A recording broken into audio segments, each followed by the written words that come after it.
Imagina una noche sin estrellas, en un desierto olvidado por el tiempo. Bajo la arena, a más de 5 metros de profundidad, un equipo de excavación encuentra una losa perfectamente sellada, intacta desde hace siglos. Nadie sabe lo que hay dentro.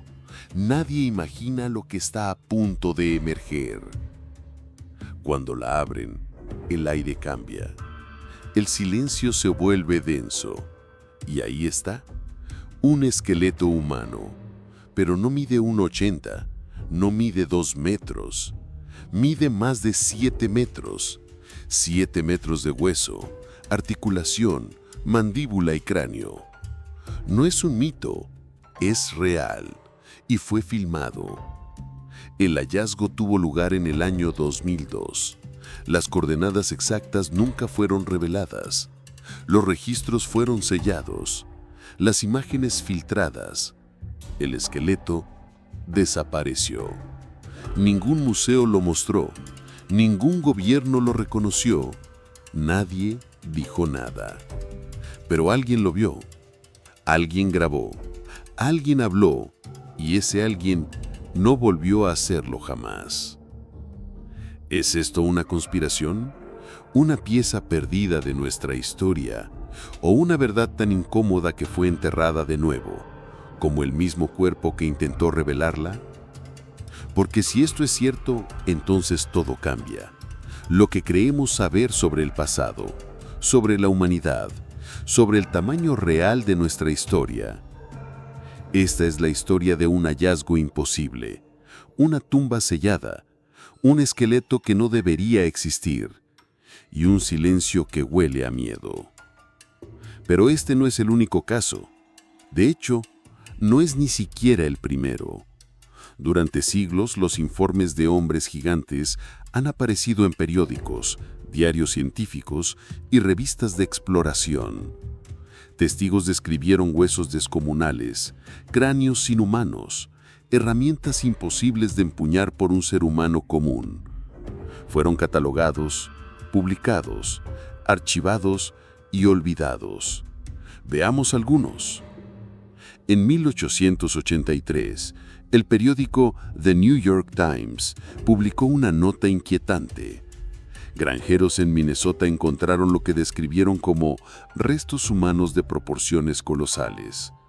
La fosa contenía varios esqueletos. El más grande medía más de 3,5 metros. Ese mismo año, en West Virginia, un grupo de arqueólogos reportó haber descubierto una tumba ceremonial con una docena de esqueletos. Todos superaban los 2,20 metros. Y uno en particular medía más de 3 metros. Junto a ellos había armas de cobre, cuentas talladas y una máscara que cubría casi por completo la cabeza del cráneo. ¿Coincidencia? Sigamos.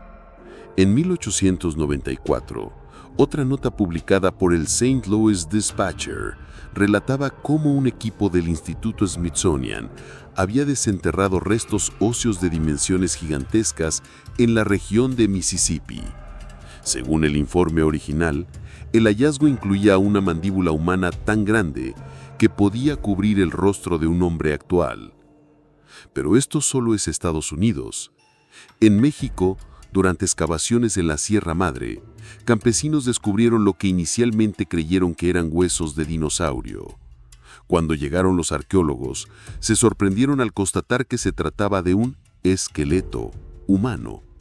Medía más de 4 metros. Los dientes eran humanos. El cráneo tenía suturas compatibles con un adulto. Pero nadie explicó cómo pudo existir una criatura así. En Ecuador, la historia se vuelve aún más desconcertante. En 1964, el padre Carlos Vaca, un pastor católico y arqueólogo aficionado, encontró en la provincia de Loja un esqueleto humano que medía cerca de 7 metros. Fue documentado, fotografiado. Las piezas fueron exhibidas por un corto tiempo.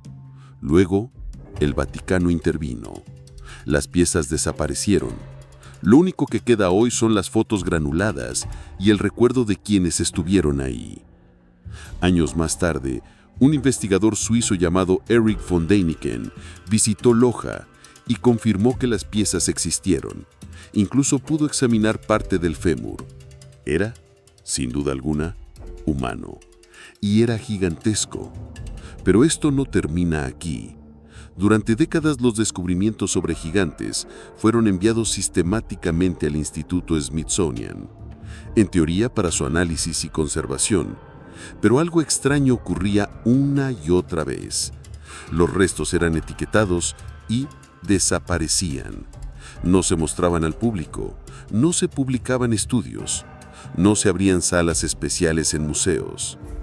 En 1934, un denunciante anónimo escribió una carta al periódico The San Diego Union Tribune, afirmando que trabajó durante años como técnico en los laboratorios del Smithsonian. Según su testimonio, al menos 15 esqueletos de tamaño anormal fueron recibidos por el instituto entre 1920 y 1930. Todos fueron almacenados en instalaciones subterráneas sin registro público, sin acceso académico. El objetivo era evitar el pánico, proteger las versiones oficiales de la historia y evitar confrontar a la religión. Es posible que esta institución, una de las más respetadas del mundo, haya sido parte de un encubrimiento global. Hay algo más inquietante aún. En 1998, un arqueólogo retirado que pidió no ser identificado confesó en una entrevista que él mismo ayudó a transportar un fémur de tamaño descomunal desde Nevada hasta Washington, D.C. El hueso, según dijo, medía casi 1,5 metros. Era fresco, completo y totalmente humano. Pero, nuevamente, nunca fue visto por el público. ¿A dónde van estos huesos? ¿Por qué nunca se exhiben? ¿Por qué tantas culturas hablan de gigantes y ninguna institución moderna lo admite? Y entonces, llegamos al caso más reciente, el más enigmático, el que podría confirmar que todo lo anterior no son leyendas, sino síntomas de una verdad enterrada. Año 2002, Oriente Medio. Un desierto clasificado como zona militar. Un grupo de exploradores civiles logra acceso gracias a una falla en el perímetro. Su objetivo, encontrar tumbas antiguas, rastros arqueológicos ocultos por la arena. Lo que encuentran superan cualquier expectativa. Una losa perfectamente sellada, inscripciones talladas en una lengua que no aparece en ningún registro moderno, una puerta que parece más un sarcófago que una entrada, y detrás de ella, el cuerpo. Un humano, pero no uno cualquiera, uno de 7 metros. El hallazgo tuvo lugar en algún punto remoto entre las montañas y el desierto. La ubicación exacta jamás fue confirmada, pero testigos señalan que fue en una región montañosa de Irak, a pocos kilómetros de un antiguo asentamiento sumerio. La zona había estado restringida por décadas. Se decía que había minas, antiguas ruinas, incluso una base militar abandonada. Pero lo que el equipo encontró fue algo más antiguo, algo que no debería estar allí. La entrada estaba semienterrada por la arena, una losa gigantesca tallada en una sola pieza de piedra negra.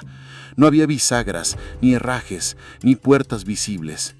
Solo símbolos tallados profundamente, desgastados por el tiempo, pero aún legibles. Los expertos no reconocieron la escritura. No era cuneiforme, no era griego, no era nada conocido. Algunos símbolos eran similares a glifos olmecas, otros parecían caracteres indios antiguos. Era un lenguaje imposible. Con ayuda de palancas hidráulicas, el equipo logró levantar la losa. El interior estaba sellado herméticamente. El aire que salió era denso, seco, cargado de polvo milenario. Y entonces lo vieron. Un cuerpo, o más bien un esqueleto, perfectamente conservado, en posición de cúbito dorsal, como si hubiese sido enterrado con solemnidad. Pero lo que impactó no fue su postura, fue su tamaño. Desde el cráneo hasta los talones, medía más de 7 metros. Las piernas largas, desproporcionadas, la caja torácica era más ancha que una cama doble. El cráneo tenía una protuberancia en la parte occipital y su mandíbula era cuadrada, poderosa. No había duda, era humano, pero no como nosotros. Había objetos junto a él, una lanza de más de 4 metros rota en 3 partes, un colgante de oro que representaba una figura alada con 2 serpientes, y lo más inquietante, una tablilla metálica con símbolos que nadie pudo identificar.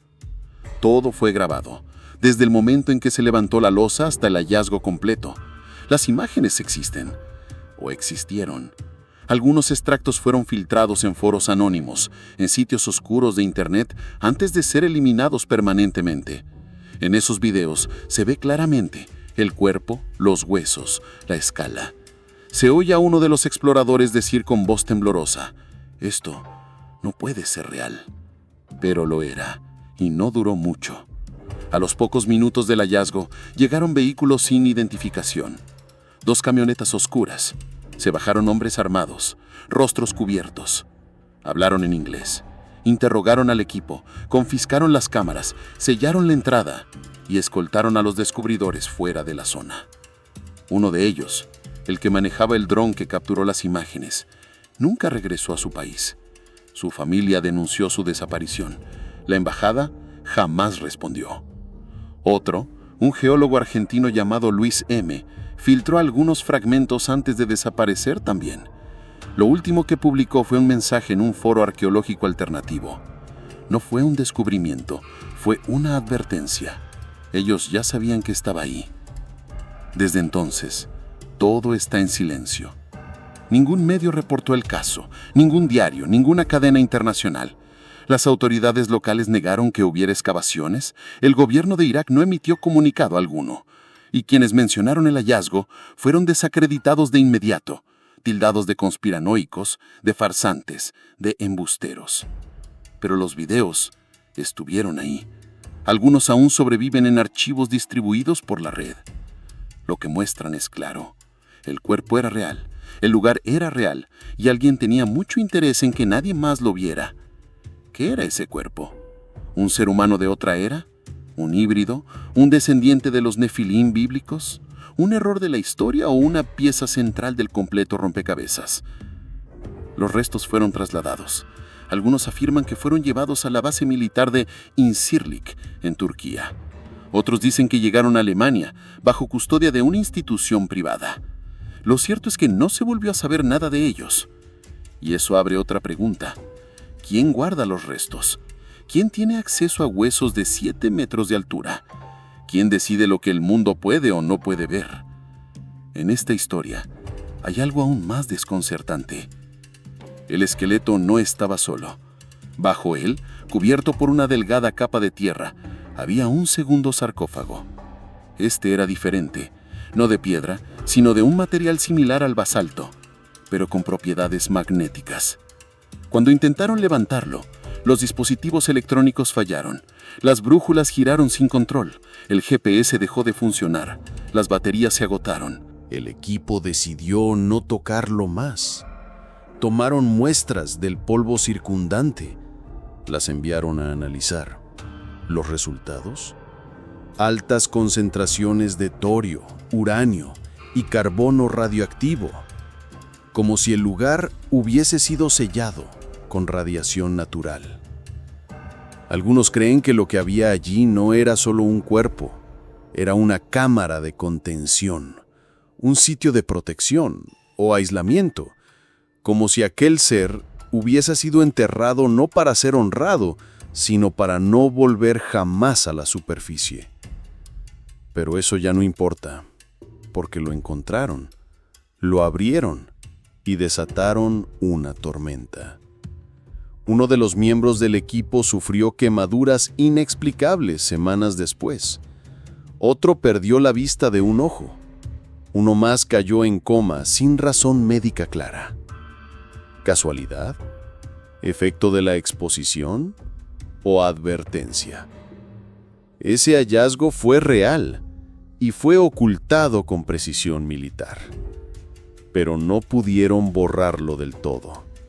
Porque la historia, aunque intenten callarla, sigue viva en quienes la vieron, en los fragmentos que quedaron, en las preguntas que nadie responde. ¿Quién era ese ser? ¿De dónde venía? ¿Fue el último de su especie o solo uno de muchos? Y lo más perturbador de todo, si ese cuerpo estuvo allí por milenios, sellado en una tumba imposible, ¿quién lo enterró? La idea de gigantes no es nueva, no es producto de Internet ni de la imaginación moderna. Está profundamente arraigada en las raíces de la humanidad. Aparece en relatos sagrados, en leyendas populares, en grabados antiguos y en textos religiosos. El mundo ha hablado de ellos durante milenios, pero parece que nadie quiere escucharlo. Comencemos con el relato más conocido, el de los Nefilim.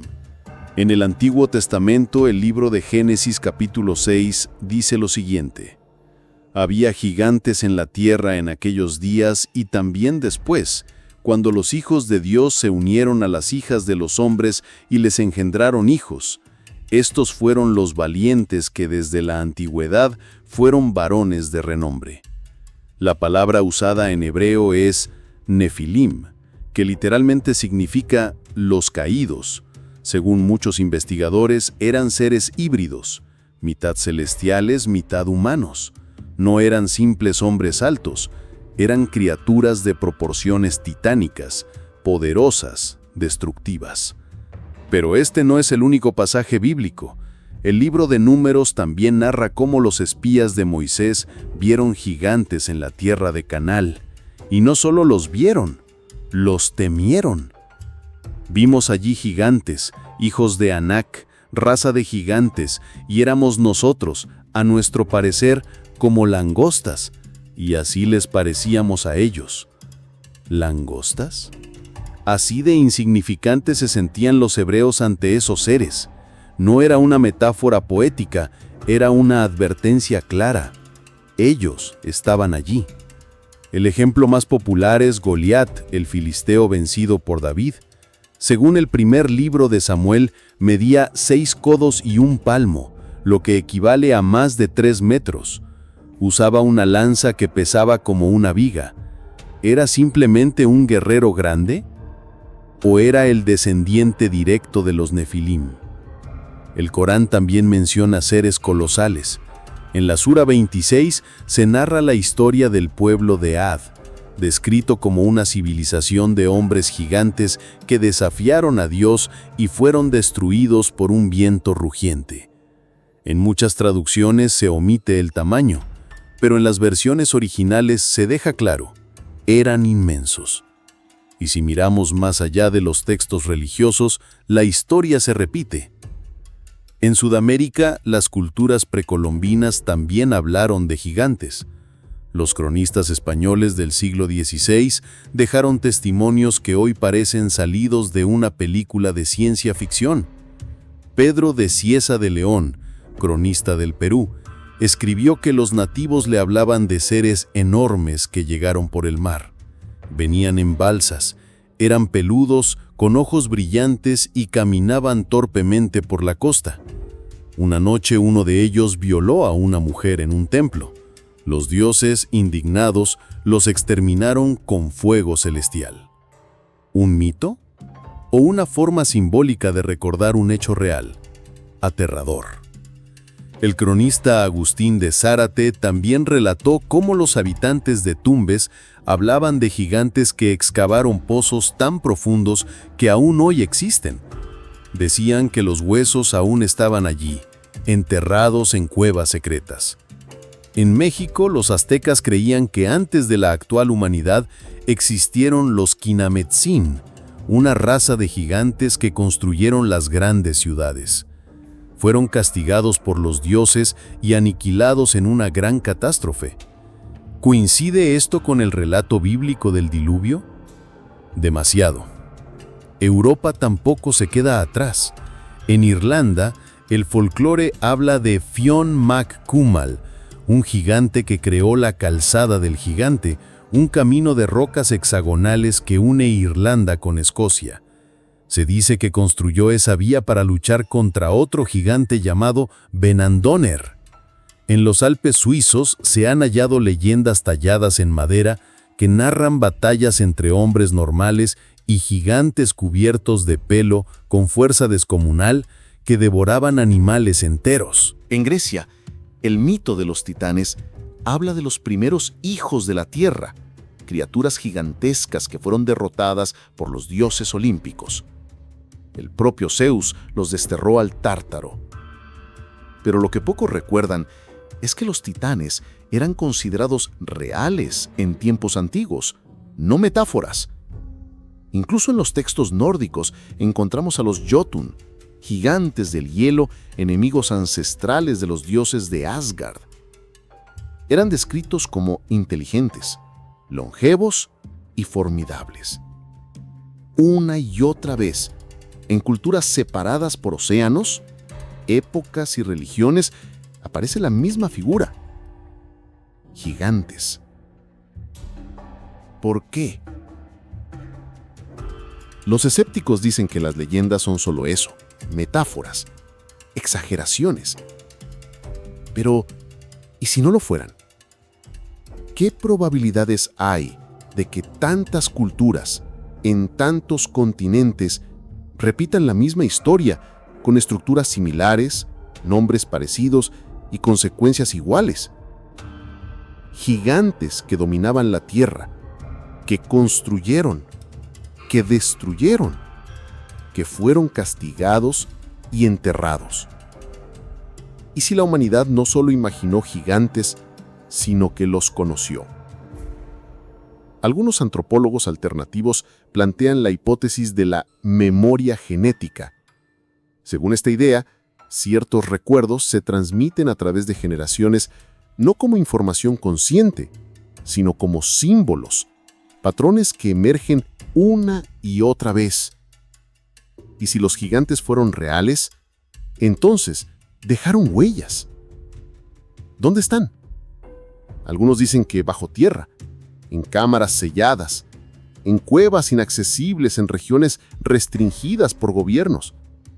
Otros afirman que nunca se fueron del todo, que viven en lugares olvidados, en valles perdidos, en zonas donde el acceso está prohibido y las señales se apagan. Y hay una última teoría, una que parece ficción, pero que muchos sostienen como verdad, que los gigantes no eran humanos comunes, que su ADN era diferente, que provenían de un linaje anterior, tal vez externo, tal vez no de este mundo. Fueron experimentos antiguos, híbridos, visitantes. Sea cual sea la verdad, hay algo que no puede negarse. La humanidad ha intentado contar esta historia por siglos, y cada vez que alguien desentierra una prueba, desaparece. Todo gran hallazgo deja una huella, una evidencia, una prueba. Pero en la historia de los gigantes, todo se borra, como si una mano invisible limpiara sistemáticamente los rastros. ¿Quién está detrás de este silencio? ¿Por qué tantos descubrimientos son eliminados, negados, ocultos? Comencemos con la institución que más veces ha sido señalada, el Instituto Smithsonian. Desde el siglo XIX, esta entidad ha recopilado restos arqueológicos de todo el mundo. Su labor es invaluable, pero algunos investigadores independientes han denunciado que entre sus bóvedas se esconden secretos que jamás han visto la luz del día. Secretos demasiado grandes, literalmente. En 2014, un rumor sacudió Internet. Un supuesto exdirector del Smithsonian habría confesado en su lecho de muerte que el instituto destruyó miles de esqueletos gigantes entre los años 1900 y 1950. ¿La razón? Proteger la narrativa oficial de la evolución humana. Según esta confesión, recibieron instrucciones de altas esferas para eliminar cualquier hallazgo que no se ajustara al modelo aceptado por la ciencia. Los huesos eran incinerados, los documentos sellados, las fotografías archivadas como clasificadas. ¿Demasiado escandaloso? Tal vez. Pero hay patrones. Muchos arqueólogos que reportaron huesos gigantes terminaron despedidos, desacreditados o silenciados. En algunos casos, sus investigaciones fueron borradas de archivos digitales. Otros simplemente desaparecieron. Un ejemplo es el caso del profesor Alan T. Winslow, quien en 1997 declaró haber encontrado restos óseos anómalos en Utah. Tras su primera entrevista en una revista científica alternativa, su laboratorio fue cerrado. La universidad donde trabajaba retiró su nombre del directorio. Hoy su paradero es desconocido. Otro caso es el del arqueólogo mexicano Julián Delgado, quien afirmó haber hallado en Sonora restos humanos de más de 4 metros. La evidencia fotográfica fue publicada en una revista local. Días después, fue obligado a retractarse públicamente. Su rostro en televisión nacional lo decía todo. Hablaba por obligación, no por convicción. Pero el Smithsonian no es el único señalado. En la Ciudad del Vaticano, bajo tierra, existen más de 80 kilómetros de estanterías conocidas como el Archivo Apostólico. Ahí se almacenan documentos que abarcan siglos de historia, cartas, mapas, códices y objetos. Solo una fracción de estos archivos está abierta al público, el resto está clasificado. Y entre los documentos no accesibles hay referencias a criaturas preadámicas y hombres de tamaño antinatural. Una carta de 1692, escrita por un obispo francés y dirigida al Papa, menciona el hallazgo de un hombre gigantesco con cráneo bífido y fémur del tamaño de una lanza. La carta solicita orientación para proceder sin escandalizar a los fieles. ¿Fue enviado ese cuerpo a Roma? ¿Aún está en los archivos? ¿Por qué ningún historiador moderno tiene acceso a esas colecciones? Más aún, ¿por qué la Iglesia tiene una sección específica dedicada a los hominide excommunicati? Algunos afirman que los gigantes representan una amenaza teológica. Si existieron, si convivieron con humanos, si tenían inteligencia y cultura, entonces el relato bíblico tradicional debe reinterpretarse. La creación del hombre a imagen y semejanza se complica si hubo otra humanidad antes, o paralela, o mezclada con hijos de Dios.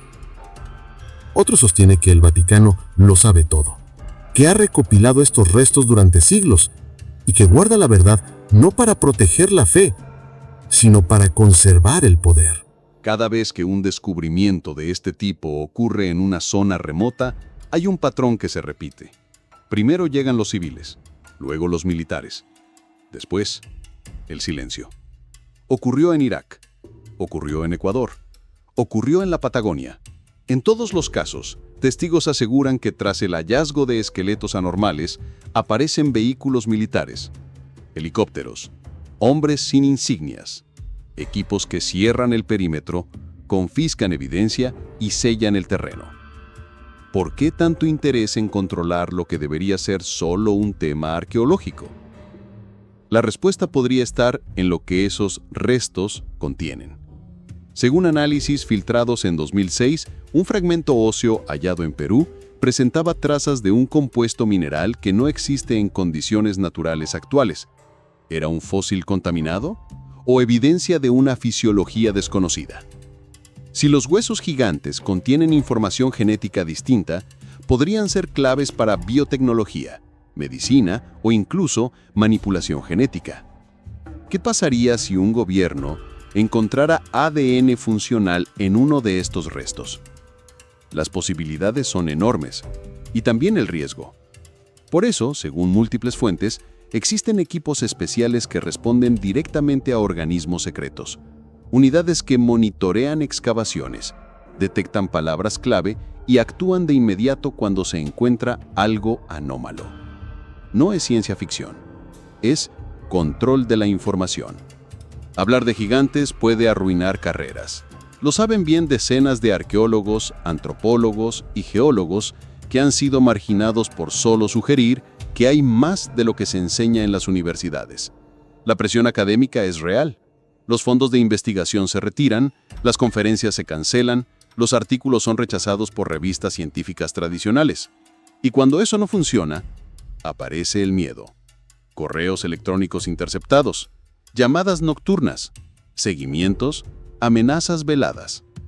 En 2011, la arqueóloga alemana Hannah Krieger publicó un artículo titulado Hominade Altissimi, evidencias ignoradas. En él, describía restos hallados en una cueva cerrada en Anatolia. Semanas después, su sitio web fue hackeado. Su universidad rompió lazos con ella. Su familia denunció que recibió visitas no anunciadas de supuestos auditores. Hoy vive en el anonimato. No concede entrevistas, no responde correos. Silencio. Ese es el destino de quienes se acercan demasiado a la verdad. El silencio no solo nace del miedo, a veces se construye con elegancia.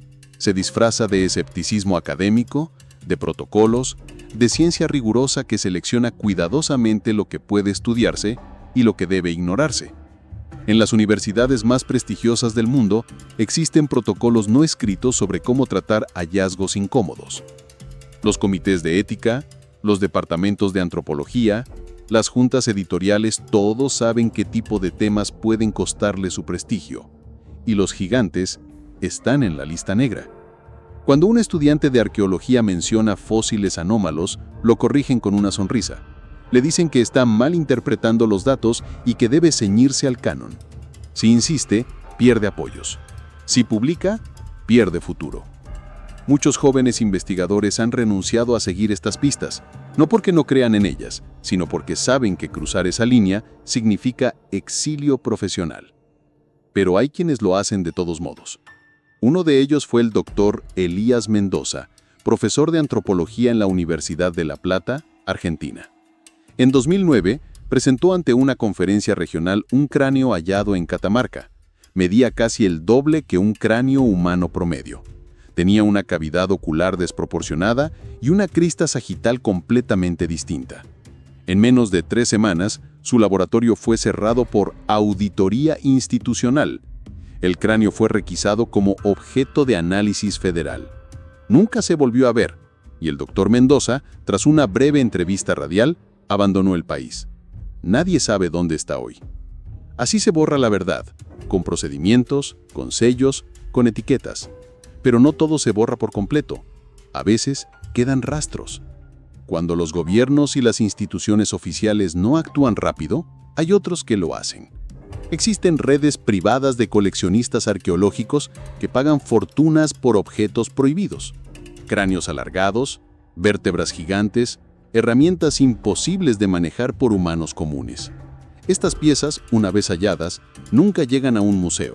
Desaparecen en colecciones privadas, en cámaras subterráneas, en mansiones vigiladas. En 2015, un artículo anónimo publicado en una red de arqueología clandestina afirmaba que un coleccionista suizo poseía más de 8 esqueletos gigantes completos. Supuestamente, todos fueron extraídos de cuevas selladas en el Cáucaso y conservados en cámaras climatizadas, lejos del ojo público. El texto incluía fotos. Fueron eliminadas horas después. Los gobiernos lo saben, las universidades también, pero prefieren no intervenir. ¿Por qué? Porque intervenir significaría admitir que esos restos existen, y admitirlo sería abrir una puerta que no están dispuestos a cruzar. En el mercado negro, los precios por un fragmento de fémur de raza gigante pueden superar los $100,000. Se venden como piezas de arte, como rarezas, como trofeos de una historia alternativa que no debe contarse. Estos restos son más que huesos. Son claves, pruebas físicas de una humanidad olvidada. Y cada vez que una de estas piezas sale a la luz, alguien paga para que desaparezca. En la era de la información, el control ya no es físico, es digital. Los videos filtrados del hallazgo en la tumba sellada duraron apenas 48 horas en línea. Fueron subidos a foros de conspiración, a canales alternativos de YouTube, a sitios con dominio en ruso y bielorruso. Rápidamente ganaron miles de vistas. Luego, desaparecieron. Primero, por supuestas infracciones de derechos de autor. Luego, por contenido falso. Finalmente, por riesgo para la seguridad pública. Algunos usuarios reportaron que sus cuentas fueron suspendidas sin explicación. Otros recibieron advertencias formales, y quienes intentaron compartir los videos en otras plataformas encontraron bloqueos automáticos, etiquetas de desinformación y restricciones de alcance. Pero, ¿quién decide qué es desinformación? ¿Quién filtra? ¿Quién presiona para silenciar? Hay entidades conocidas como equipos de respuesta rápida, que operan bajo contratos entre plataformas tecnológicas y agencias gubernamentales. Su función: rastrear, etiquetar y eliminar contenido que puede alterar la estabilidad informativa. El caso de los gigantes entra en esa categoría. No importa que el contenido no viole normas, basta con que haga una pregunta incómoda. ¿Qué son esos restos? ¿Por qué no se muestran al público?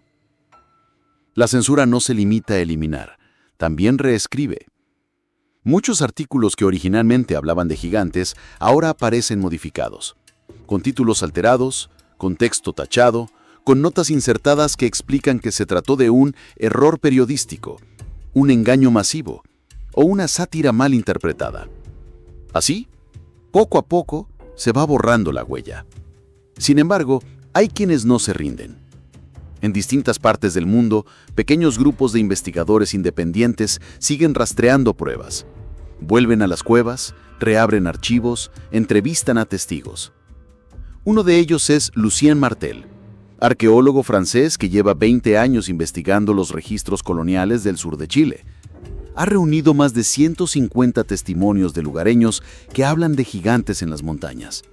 Ha fotografiado restos, comparado huellas y grabado relatos de ancianos que aseguran haber visto cuerpos enormes siendo retirados en helicópteros militares.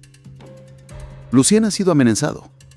Su sitio ha sido cerrado 2 veces, ha perdido patrocinios. Pero sigue, porque según sus propias palabras, no estoy buscando convencer a nadie. Estoy buscando la verdad. Y esa verdad no cabe en una vitrina de museo. Como él, hay otros. Científicos que trabajan en la sombra, exploradores que arriesgan su seguridad, antropólogos que recopilan, poco a poco, los fragmentos de una historia negada. Y mientras lo hacen, la pregunta se repite una y otra vez. ¿Por qué tanto esfuerzo para ocultarlo? Hoy, cuando los restos ya no pueden exhibirse, se recrean. Y la herramienta que ha comenzado a revelar más de lo que muchos desearían es la inteligencia artificial. Desde 2020, varios laboratorios independientes han empezado a usar IA para reconstruir modelos óseos a partir de fragmentos. Con base en proporciones humanas, densidad ósea y proyecciones morfológicas, es posible hoy determinar con sorprendente exactitud cómo habría sido un esqueleto completo, incluso si solo se conserva un 20% del original. Y los resultados han sido alarmantes. Una reconstrucción realizada por el antropólogo digital Santiago Duverne, usando restos hallados en una cueva de Armenia, reveló un cuerpo que alcanzaba los 6 metros con 30 centímetros. El cráneo reconstruido mostraba cavidades nasales amplificadas, vértebras cervicales más robustas y una caja torácica con espacio para un corazón 4 veces más grande que el humano promedio. La publicación de su estudio fue bloqueada en múltiples revistas. El archivo original fue eliminado. Pero no del todo. Gracias a la descentralización, réplicas del modelo siguen circulando en foros académicos alternativos. En uno de ellos, un comentario decía: "Los huesos no mienten, y ahora tampoco pueden esconderse". La inteligencia artificial se ha convertido en una aliada inesperada. Al no depender de permisos institucionales ni fondos oficiales, los investigadores pueden modelar lo que los museos se niegan a aceptar. Pero eso tiene un precio. En los últimos años, varios arqueólogos no afiliados han denunciado ser objeto de seguimiento. Cámaras rotas en campamentos remotos, equipos desaparecidos, interferencias en drones. Y lo más inquietante, visitas nocturnas. Grupos de exploración como los Caminantes del Silencio, dedicados a rastrear tumbas antiguas en Asia Central, relatan que en más de 5 ocasiones, tras hallar cámaras subterráneas inexploradas, fueron interceptados por equipos de rescate que no habían sido llamados. Vestían uniformes oscuros, hablaban idiomas distintos y sabían exactamente dónde buscar. Al día siguiente, todo estaba sellado. ¿Quién les avisa? ¿Cómo llegan tan rápido? ¿Hay tecnología de monitoreo satelital que detecta ciertos tipos de estructuras bajo tierra? ¿Algún algoritmo clasifica como riesgo cualquier hallazgo fuera de lo común? Las respuestas son escasas, pero los hechos repetitivos. Algunos de estos grupos han comenzado a operar con equipos duplicados, comunicaciones cifradas y reglas de anonimato. Saben que lo que buscan no es solo antiguo, es peligroso, porque en el fondo están cazando verdades que alguien más está enterrando de nuevo. Tal vez el motivo más oscuro detrás del encubrimiento no está en el pasado, sino en el futuro. Durante una conferencia privada en 2022, un biólogo molecular vinculado a una empresa de bioingeniería reconoció que en ciertas muestras óseas de origen no identificado se habían hallado secuencias genéticas no humanas, segmentos que no coincidían con ningún otro mamífero, ni siquiera con primates antiguos. La fuente de estas muestras no fue revelada, pero en círculos reducidos se sabía que provenían de restos catalogados por el equipo del Dr. L.M. en 2008, extraídos en Pakistán. Restos de gran tamaño, con huesos que contenían colágeno aún activo. ¿Se está intentando replicar esa genética? ¿Clonar gigantes? La idea no es nueva. En la comunidad científica se ha planteado desde que se secuenció el genoma humano. Pero lo que antes era especulación, hoy es viable. Con CRISPR y otras tecnologías de edición genética, podrían no solo analizarse, sino reactivarse. ¿Y si los restos son más que testimonio arqueológico? ¿Y si son planos de diseño? ¿Y si los gobiernos o las corporaciones privadas intentan usar esa genética para crear una nueva clase de humano? Más grande, más fuerte, más resistente. ¿Superhumanos? ¿Soldados? ¿O una nueva especie? Lo que antes era mito, hoy podría ser laboratorio. Es fácil pensar que el encubrimiento es un esfuerzo coordinado, pero en realidad es un sistema difuso, donde cada parte actúa por su propio interés. Y ese sistema se retroalimenta. Los medios masivos no publican estas historias porque carecen de fuentes oficiales. Las universidades no las investigan porque los medios las consideran desinformación. Y los gobiernos las niegan porque nadie más las respalda. Así se construye el vacío. Nadie quiere ser el primero en validar lo que desafía el canon. Nadie quiere ser el que abra la puerta, porque detrás de esa puerta no solo hay huesos, hay una historia alternativa de la humanidad. Una historia donde no fuimos los únicos, donde no fuimos los primeros, donde nuestra estatura actual es una anomalía, no una norma. Y eso lo cambia todo. A pesar del cerco, hay grietas. Algunos técnicos han logrado copiar discos duros antes de que sus laboratorios sean clausurados. Otros han impreso modelos 3D de fragmentos óseos y los han distribuido como arte moderno. Hay museos alternativos en casas privadas que exhiben lo que nadie más se atreve. En el norte de Italia, un grupo de artistas instaló una exposición clandestina en una fábrica abandonada, titulada Homo Altus. Mostraba reproducciones exactas de esqueletos de 6 metros, basadas en reconstrucciones digitales filtradas de una excavación en Turquía. La muestra fue clausurada en menos de 2 días, pero cientos de personas la vieron y hablaron.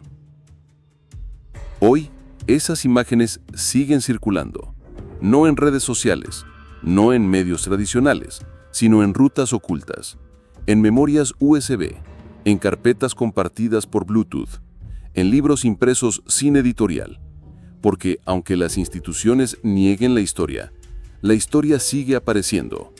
Cada generación la redescubre, cada civilización la esconde y cada sistema la teme. En todo esto hay una constante: el silencio es compartido. No es solo el Smithsonian, no solo el Vaticano, no solo los gobiernos. Es una red invisible que conecta instituciones, universidades, medios, archivos, bibliotecas e incluso redes sociales. Una red donde todos entienden, sin necesidad de hablar, que hay temas que no deben tocarse. Hay verdades que no deben ser confirmadas. No hay necesidad de un comité. No hay que firmar documentos. Basta con una mirada, un gesto, un correo eliminado antes de que llegue al servidor.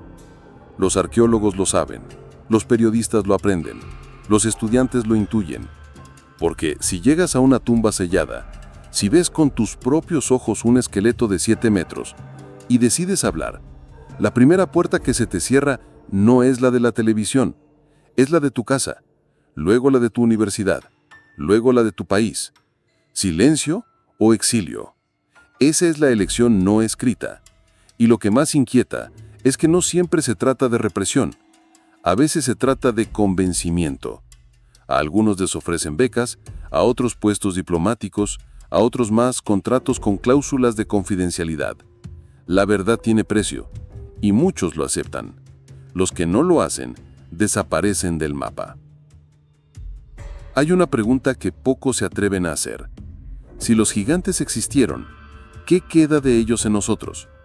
La genética podría tener la respuesta. En 2021, un equipo de genetistas que trabajaba en la región del Cáucaso detectó en ciertas comunidades aisladas un conjunto de marcadores genéticos que no coincidían con ningún grupo humano conocido. No eran neandertales, no eran denisovanos, eran otra cosa. Más aún, estos marcadores estaban asociados con una masa ósea más densa, un desarrollo muscular atípico y una regeneración celular acelerada. Los resultados fueron descartados por el comité científico. Se dijo que eran errores de muestreo. Pero las muestras siguen ahí, y quienes las estudiaron en privado llegaron a una conclusión perturbadora. Esa secuencia genética podría no ser residual, sino activa. En otras palabras, tal vez algunos descendientes de gigantes caminan hoy entre nosotros, no con 7 metros de altura, no con lanza en mano, pero sí con rastros antiguos, con una herencia genética prohibida, una historia en sus células que contradice la historia oficial. ¿Es por eso que se borra todo? Porque si los restos existen, se pueden estudiar. Y si se estudian, se puede rastrear su linaje. Y si se rastrea, se puede encontrar a los hijos del pasado. Pocos lo saben, pero existen mapas antiguos que marcan zonas prohibidas, templos sellados, montañas sagradas, cuevas malditas. Los antiguos no las evitaban por superstición, las evitaban porque sabían lo que contenían. Hoy esas tumbas siguen allí. Algunas están custodiadas por militares, otras por clanes locales, otras simplemente por el miedo. En el altiplano boliviano se habla de una cámara enterrada bajo el lago Poopó, sellada por una luz hace más de 500 años. Los pescadores aseguran que en las noches más silenciosas se escuchan vibraciones en el agua, como si algo quisiera salir. En Mongolia, una grieta entre montañas fue cubierta con placas metálicas. Se dice que los soviéticos encontraron ahí cuerpos congelados en posición de combate. No eran humanos, tampoco eran bestias, eran algo intermedio. Los informes desaparecieron con la caída del régimen. En Turquía, pastores kurdos relatan la historia de una tumba en las montañas de Hakkari. Allí, una puerta de piedra está tallada con símbolos que nadie puede leer. La llaman la Puerta de los Caídos. Nadie se atreve a tocarla, ni siquiera con máquinas.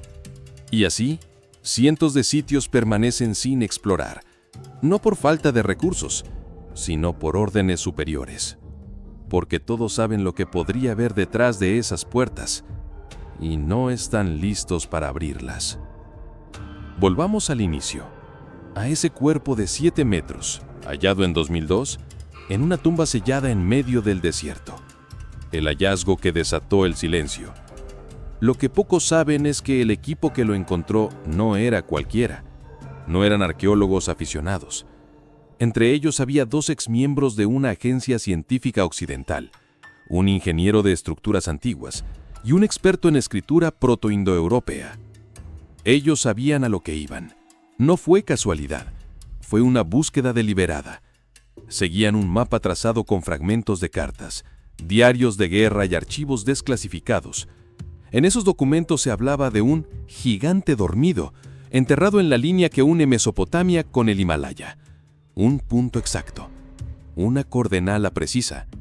Lo que hallaron superó sus expectativas. El esqueleto estaba rodeado de objetos rituales. Un cáliz hecho de un metal que no se oxida. Unos discos que emitían vibraciones al ser tocados. Una tablilla de piedra que al ser escaneada revelaba símbolos que formaban patrones geométricos perfectos. Era más que un cuerpo, era un mensaje, y fue interpretado como tal. Por eso lo sellaron, por eso lo silenciaron, por eso desaparecieron a quienes lo vieron, porque ese cuerpo no solo contradecía la historia, la reescribía. La mayoría de las religiones y culturas antiguas comparten un evento común. Un gran diluvio, una inundación catastrófica que barrió con ciudades, pueblos y civilizaciones completas. Pero lo que muchos olvidan es lo que vino antes de ese diluvio y quiénes lo dominaron. En los textos sumerios más antiguos se hace referencia a los antiguos reyes, cuyos reinados duraban miles de años. Los nombres están escritos en tablillas de arcilla con precisión matemática. Algunos gobernaron durante 20.000 años, otros hasta 40.000. ¿Qué clase de seres podían vivir tanto tiempo? ¿Y por qué fueron borrados? En esos mismos registros se menciona a los Anunnaki, a quienes los sumerios consideraban los que descendieron del cielo. Se los representa como figuras imponentes, con barbas estilizadas, ojos grandes y proporciones sobrehumanas. No eran simplemente dioses, eran figuras físicas, presentes en los rituales y decisiones políticas. Y entre los Anunnaki había una jerarquía. Algunos eran gigantes, literalmente. Se los llamaban los colosos, y se decía que caminaban por las ciudades portando armaduras pesadas, bastones que emitían fuego, y una voz capaz de mover piedras. Lo que llama la atención es que, cuando aparece el relato del diluvio, estos seres desaparecen. No se dice que murieron. Se dice que fueron encerrados, sellados, confinados bajo las montañas y los mares hasta el fin de los tiempos. ¿Fueron realmente exterminados o dormidos? Y si fue así, ¿cuántos más podrían estar aún ocultos esperando bajo capas de roca, hielo o desierto? Tal vez el cuerpo hallado en 2002 no fue un cadáver, tal vez fue un prisionero. Hay otro detalle que suele pasar desapercibido, y es que la Tierra está llena de construcciones que no parecen hechas para nosotros. Las puertas son demasiado altas, los escalones demasiado anchos, las piedras demasiado pesadas. Miremos a Sacsayhuamán, en Perú. Las piedras que conforman sus muros pesan hasta 200 toneladas. Fueron encajadas con precisión milimétrica, sin mortero, sin error. ¿Quién pudo mover esas piedras?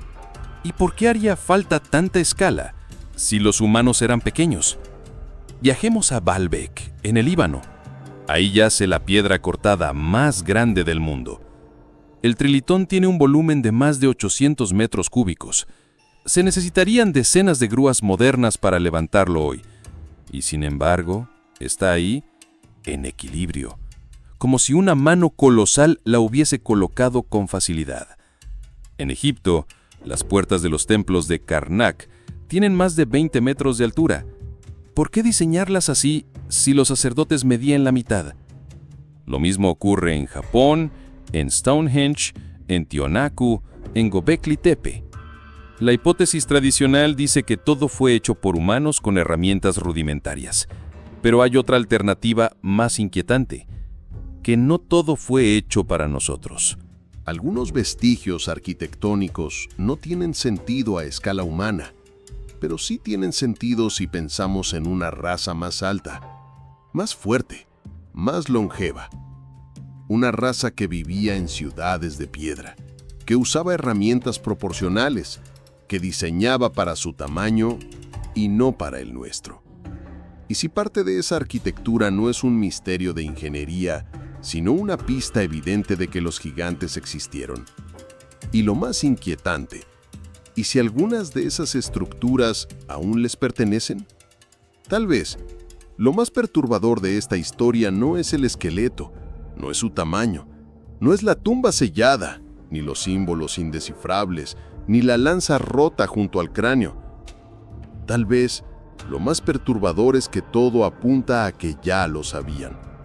Que desde hace siglos, desde el primer arqueólogo, desde el primer fraile que tocó una tablilla sumeria, alguien ha sabido que no estamos solos en nuestra historia, que no fuimos la única humanidad, que antes de nosotros caminaron gigantes y que su existencia lo cambia todo. Cambia la historia, cambia la ciencia, cambia la religión, cambia la política, cambia el relato de quiénes somos. Y por eso, quizás, el silencio ha sido tan rotundo, tan frío, tan brutal. Porque reconocerlos no es solo mostrar huesos, es reconocer que hemos vivido dentro de una mentira cómoda, que hemos edificado museos, universidades, libros y mapas sobre una versión incompleta, una versión editada, una verdad domesticada. ¿Y qué pasa cuando la verdad no se deja domesticar? Cuando un cuerpo de 7 metros emerge del suelo, algo en nosotros también se despierta. Algo que hemos callado generación tras generación. El instinto de saber más, de mirar más allá, de no conformarnos con lo que nos dicen. Porque, ¿y si hay más tumbas selladas? ¿Y si hay más cuerpos bajo el hielo? ¿Y si hay más verdades bajo los desiertos? ¿Y si el silencio no es prueba de que no existen, sino de que nunca quisieron que los veas? En las imágenes que lograron sobrevivir, borrosas, filtradas, distorsionadas, hay un momento clave. Uno de los exploradores se queda quieto, mira el cuerpo, no dice nada, solo llora. No de miedo, no de horror, de asombro, porque ante esa figura descomunal, tendida en piedra, con los brazos cruzados sobre el pecho y el rostro sereno, uno entiende que ese ser fue más que un mito. Fue padre, fue guerrero, fue civilización, fue testigo de algo que ya no recordamos. Y, quizás, fue condenado a ser olvidado.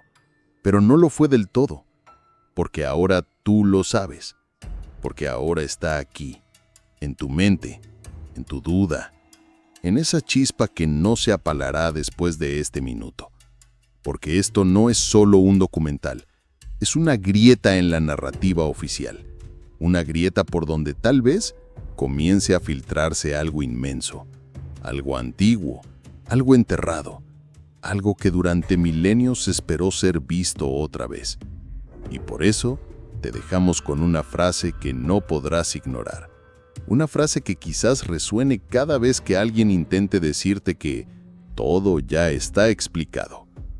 Tal vez no es que nunca existieron, sino que nunca quisieron que los veas.